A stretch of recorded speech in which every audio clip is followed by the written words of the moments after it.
Hello student, good morning. Standard 9 subject Hindi. Poem number 4 कर्ण का जीवन दर्शन।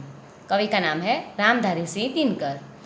विद्यार्थी मित्रों, अगले वीडियो में हम लोगों ने कर्ण का जीवन दर्शन पूरे पोएम की चर्चा की। हमारी पोएम संपूर्ण खत्म हुई और आज हम इस पोएम के शब्दार्थ की चर्चा करेंगे, स्वाध्याय की चर्चा करेंगे। तो विद्यार्थी मित्रों, सबसे पहले हम शब्दार्थ और टिप्पणी। तो देखिए शब्दार्थ: वैभव धन दौलत, विलास सुख उपभोग, चाह यानी इच्छा या अभिलाषा, परवाह यानी चिंता व्यग्रता, निर्मल पवित्रता शुद्ध, करतल मतलब हथेली, निर्धन धन रहित कंगाल या दरिद्र, विभव यानी धन संपत्ति ऐश्वर्य, प्रभुत्व मतलब अधिक या प्रचुर, अत्यल्प मतलब बहुत थोड़ा, हास मतलब निंदा उपहास, चाकचिक्य यानी चमक चमक दमक चकाचौंध, कंचन यानी सुवर्ण सोना, प्रासाद यानी देवताओं या राजाओं का घर, कनकाभ यानी स्वर्णिम आभा वाले, शैल यानी पर्वत पहाड़ चट्टान, दरार मतलब दरज चीर फुट, तपहक्षीण मतलब निर्बल, किरीट यानी मुकुट, तेज यानी प्रभाव कांति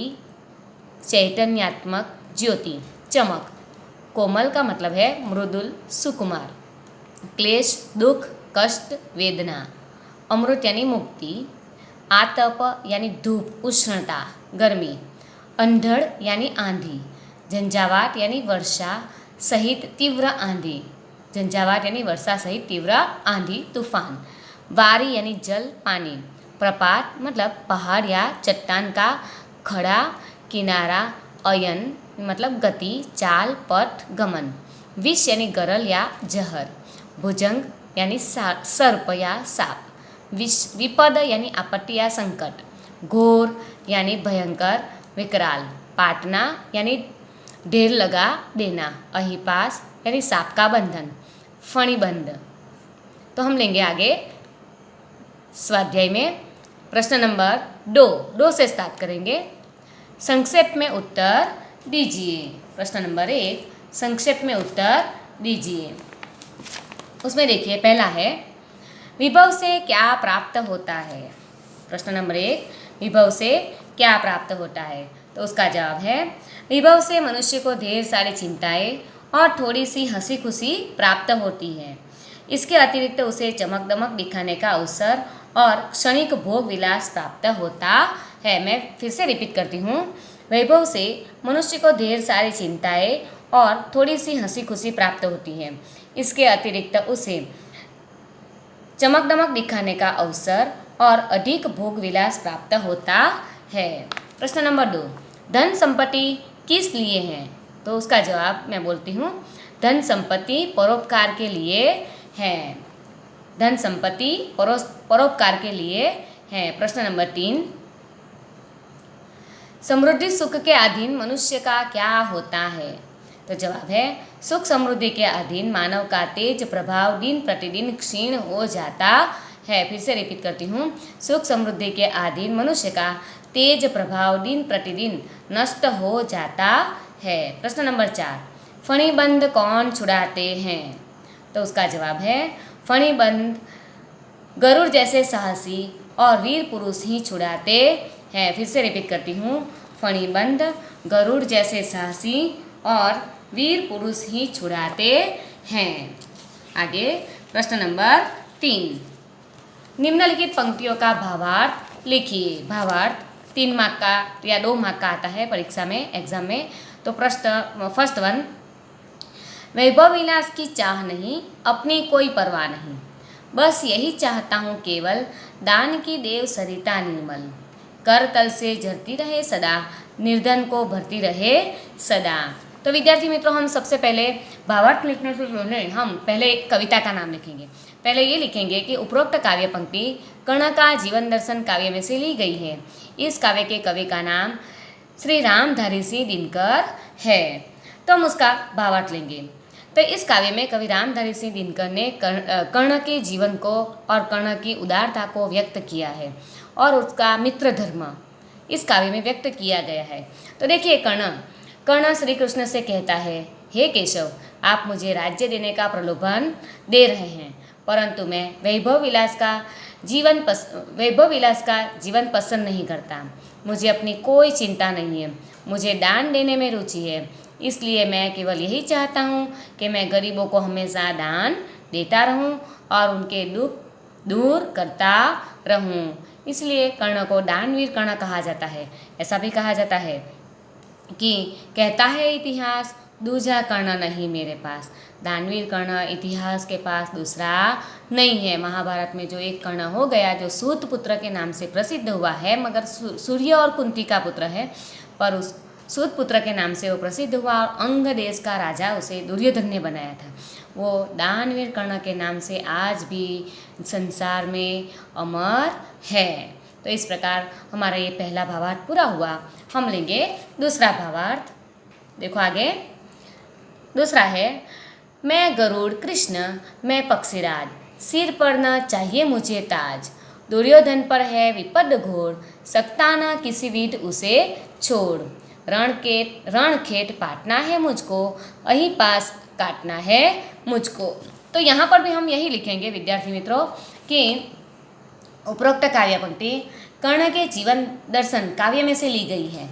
इस काव्य के कवि का नाम रामधारी सिंह दिनकर है। तो यहाँ पर जब महाभारत का युद्ध होने वाला था, तब कृष्ण कर्ण को मनाने के लिए जाते हैं। कर्ण को पांडवों के पक्ष में आने के लिए अलग अलग प्रलोभन देते हैं। उसे राजगादी, राज सिंहासन, राजमहल, फिर मुकुट, सत्ता, आधिपत्य आदि का प्रलोभन देते हैं। पर कर्ण कहता है कि हे कृष्ण, मुझे ऐसे कोई प्रलोभनों की चाहत नहीं है, मुझे ये सब तुच्छ लगते हैं।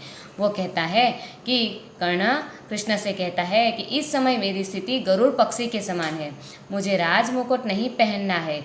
इस समय दुर्योधन भारी संकट में है, युद्ध रूपी नागपाश ने उसे जकड़ रखा है।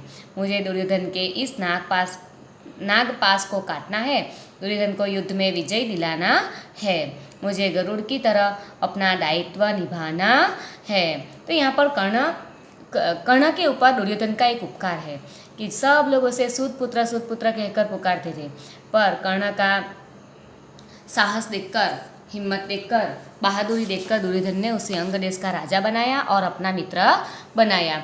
यह उपकार कर्ण कभी नहीं भूलता है और इसीलिए आज दुर्योधन गलत होते हुए भी दुर्योधन अधर्म के पक्ष में कर्ण ने दुर्योधन के पक्ष में रहकर लड़ाई की और वो धर्म के सामने लड़ाई करने के लिए खड़ा हो जाता है। वो दुर्योधन का पक्ष लेता है, दुर्योधन के पक्ष में रहकर पांडवों के सामने युद्ध करता है। वो जानता है कि दुर्योधन जो कर रहा है वो गलत है, अधर्म है, फिर भी अपना मित्र धर्म कर्ण निभाता है और दुर्योधन को हर पल वो अपने से जितना हो सके उतना सहकार देने के लिए तैयार है। आज उसका मित्र रणभूमि में अकेला है और नागपाश वो काटना चाहता है। गरुड़ की तरह दुर्योधन को जैसे नागपाश ने बांध लिया है, तो कर्ण गरुड़ की तरह नागपाश काटना चाहता है और अपनी मित्र की मदद करना चाहता है। तो इस प्रकार हमारे ये दोनों भावार्थ पूरे हुए। आगे हम लेंगे कर्ण की अभिलाषा। टिप्पणी लिखिए कर्ण की अभिलाषा। तो देखते हैं विद्यार्थी मित्रों, इसमें प्रश्न नंबर 4 टिप्पणी लिखिए कर्ण की अभिलाषा। तो देखो, कर्ण दानी पुरुष है। हम सब जानते हैं कि कर्ण इस जगत में दानवीर कर्ण के नाम से प्रसिद्ध है। वह प्रतिदिन जरूरतमंद लोगों को दान देता है। उसे राज्य पाने की इच्छा नहीं है। वैभव पाकर भोग विलास में जीना उसके स्वभाव के विरुद्ध है। वह दयालु और उदार वृत्ति का है। गरीबों के प्रति उसके मन में करुणा है। उसकी यही अभिलाषा है कि वह अपनी दान वृत्ति से निर्धनों का दुख दूर करता रहे।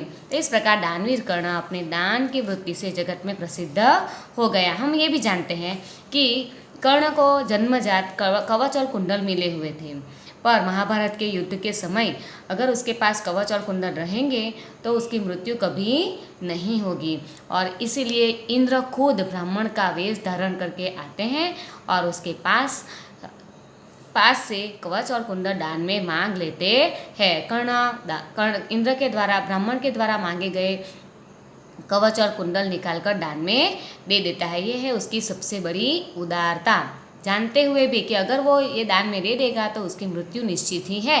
फिर भी कर्ण ने अपने जीवन की भी परवाह नहीं की और कवच और कुंडल को भी दान में दे दिया और अपनी महानता, अपनी दानवीरता उसने यहाँ पर प्रकट की।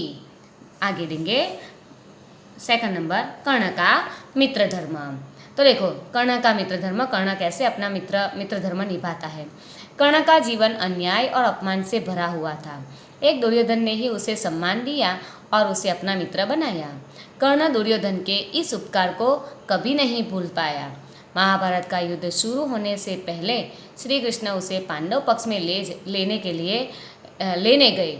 उन्होंने उसे राज्य देने का प्रलोभन भी दिया, परंतु कर्ण ने उनका प्रस्ताव अस्वीकार कर दिया।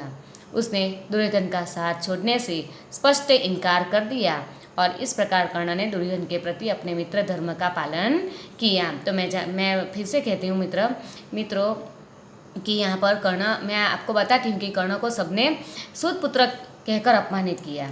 एकमात्र दुर्योधन ही था जिसने उसे सम्मान दिया और अंग देश का राजा बनाया और जिसका उपकार वो कभी नहीं भूल सकता। और इसने यहाँ पर मित्र धर्म अपने मित्र दुर्योधन